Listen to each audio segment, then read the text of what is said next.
La teoría, y la teoría, bueno, la teoría es precisamente la cúspide o el clímax de ese método científico que nosotros ya habíamos estado revisando, ¿no?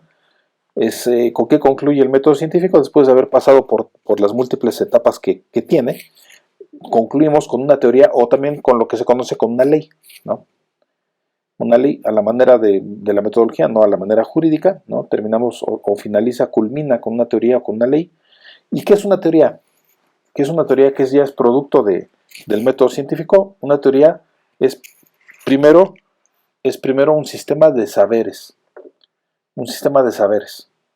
Ajá. Ya dijimos que la ciencia es un conjunto de conocimientos ordenados, sistematizados, clasificados, etcétera. Pues precisamente la teoría es eso, es lo que ya tenemos, ¿no? Un sistema de saberes o de conocimientos. También la teoría contiene hipótesis. Ojo con esto. Las hipótesis que contiene la teoría son aquellas que están o comprobadas o falseadas. Una de las dos. Porque si todavía no están comprobadas o falseadas las hipótesis, entonces todavía no podemos hablar de una teoría y todavía estamos a nivel de un protocolo de investigación o de un proyecto de investigación en donde las hipótesis se plantean como una posible solución al problema, como una tentativa solución al problema. Pero a nivel de la teoría, cuando ya pasó o cuando ya pasamos por todo ese procedimiento, todo ese proceso de investigación, toda esa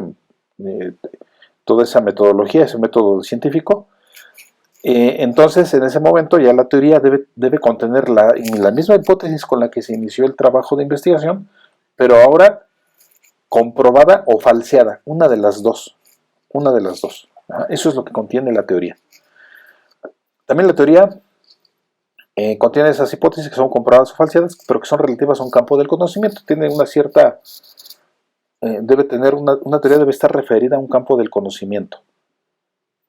Debe estar referida y debe de estar específicamente dirigida a ese campo del conocimiento para que haya una particularización de ese sistema de saberes.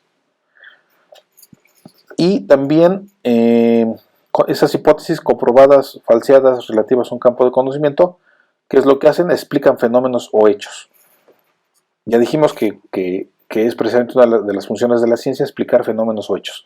Si nosotros nos encontramos ante un fenómeno o ante un hecho que no sabemos por qué sucede, ¿no? O que no sabemos qué es lo que lo causa, o que sabemos poco de él y que necesitamos saber de él porque ese fenómeno o ese hecho nos provoca un problema, nosotros acudimos primero a la teoría.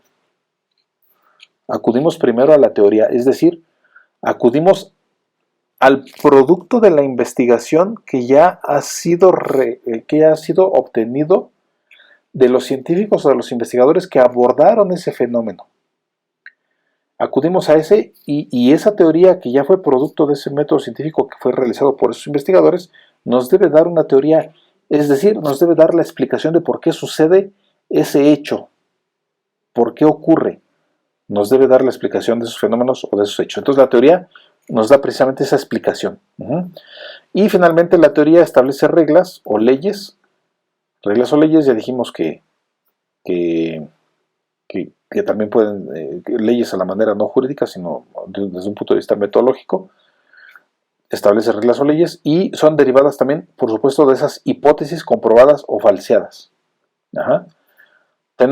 De alguna manera tenemos la posibilidad de revisar una teoría y en un solo enunciado nosotros podernos enterar, nosotros podemos enterarnos de cómo funciona o qué es lo que sucede con ese fenómeno en un solo enunciado que de otra manera le conocemos como regla o como una ley. Es un enunciado. Es un enunciado. Y ese enunciado es el que nos da precisamente la posibilidad de resolver o incluso de predecir la existencia de problemas futuros o de saber qué es lo que va a pasar en el futuro, ¿no? Cuando aplicamos esa teoría, esa regla o ley, a través de que se expresa a través de un enunciado, tenemos esa posibilidad, ¿no? Todo esto en conjunto es precisamente lo que es una teoría.